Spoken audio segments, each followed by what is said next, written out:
Revelation 12:3-5 says, "And there appeared another wonder in heaven, and behold, a great red dragon, having 7 heads and 10 horns, and 7 crowns upon his heads. And his tail drew the third part of the stars of heaven, and did cast them to the earth. And the dragon stood before the woman which was ready to be delivered, for to devour her child as soon as it was born. And she brought forth a man-child, who was to rule all nations with a rod of iron. And her child was caught up unto God, and to his throne." Who is the dragon that appears after the woman? Revelation 12:3. John continues by saying, "Then another sign appeared in heaven. Behold, a great red dragon." Why does prophecy introduce another sign immediately after showing the woman? Because every divine plan in salvation history has always been met by satanic opposition. The dragon is not introduced later in the story. He appears at the very center of the promise. The color red symbolizes bloodshed, violence, and destruction, revealing the dragon's character as a murderer from the beginning. The dragon is not merely an abstract symbol of evil. He represents a real, intelligent, personal enemy who actively works against God's purposes. Revelation itself will later identify this dragon clearly as Satan, the ancient serpent, the devil. This means Revelation 12 is not describing political rivalry alone, but a cosmic conflict between Christ and Satan played out on the stage of human history.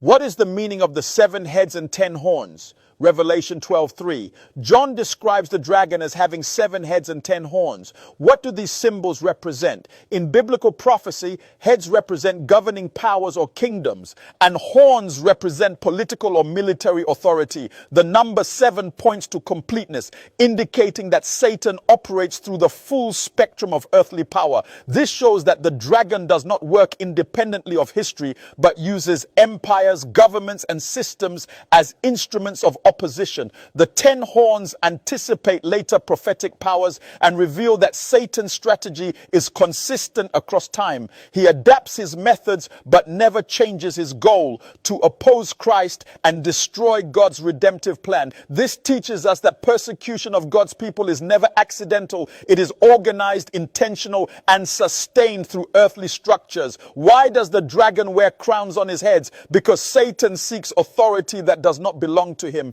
Crowns symbolize rulership and dominion, and the dragon's crowns reveal his claim over the kingdoms of this world. This imagery echoes Satan's temptation of Christ when he offered Jesus the kingdoms of the world, claiming authority over them. The crowns do not prove legitimate ownership. They reveal usurped power. Satan rules only because humanity surrendered authority through sin. This shows that the great controversy is not only about worship, but about who has the right to rule the world.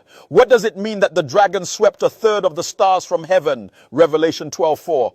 In scripture, stars often symbolize angels or messengers. This scene points back to Satan's original rebellion in heaven, when a significant portion of the angelic host chose deception over loyalty. The tail represents deception rather than open force, showing that Satan's greatest weapon has always been lies. This verse reminds us that the conflict did not begin on earth, it began in heaven. Humanity did not invent evil, it inherited the consequences of a cosmic rebellion. Why is the dragon waiting to devour the child at birth? Revelation 12:4.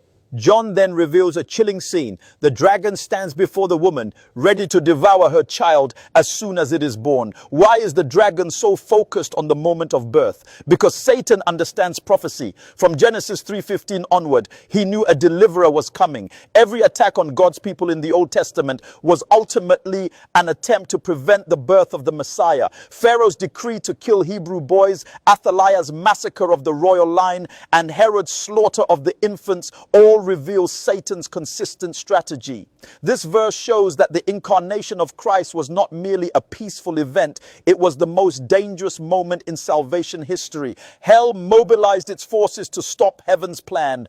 Who is the male child, and why is his destiny stated so clearly? Revelation 12:5. John identifies the child as one who will rule all nations with a rod of iron. Who is this child? There is no ambiguity here. This is Jesus Christ, the promised Messiah. Messiah. The language echoes Psalm 2, a messianic prophecy describing Christ's authority and kingship. Revelation does not describe the child's childhood, ministry, or crucifixion in detail because the focus is not biography but mission. The destiny of the child is stated immediately to show that Satan's opposition ultimately fails. Christ's authority is not earned through political conquest. It is granted by divine decree. What does it mean that the child was caught up to God and to his throne?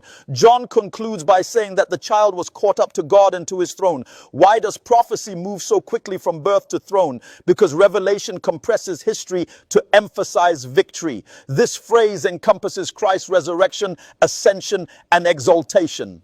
Satan attempted to destroy Christ, but instead of stopping him, he accelerated God's plan. The throne scene declares the ultimate truth of Revelation 12. Christ reigns. The dragon opposes, persecutes, and deceives, but he cannot prevent the fulfillment of God's purpose. The child is not devoured. He is enthroned. What is the final message of the dragon and the child in Revelation 12, 3-5? Revelation 12, 3-5 leaves us with a decisive and comforting conclusion. The dragon may oppose, threaten, and mobilize all his power, but he cannot stop God's redemptive plan. The child is not devoured, he is exalted. The dragon does not win at the moment of Christ's coming. He is exposed and defeated in principle. This passage teaches us that the great controversy is real, intentional, and violent, but it is also limited and already judged. Satan understands prophecy, yet he cannot rewrite it. He attacks at the point of promise, but God secures the outcome at the throne. Christ's ascension declares that salvation history is not controlled by persecution, political power, or satanic strategy, but by divine sovereignty. For God's people, this means that opposition does not signal failure, delay does not cancel destiny, and suffering does not mean abandonment. If the dragon could not destroy the child, he cannot destroy those who belong to the child. Revelation 12, 3-5 assures us that before the war intensifies on earth, victory has already been established in heaven, and every chapter that follows must be read in the light of a risen, reigning, and victorious Christ.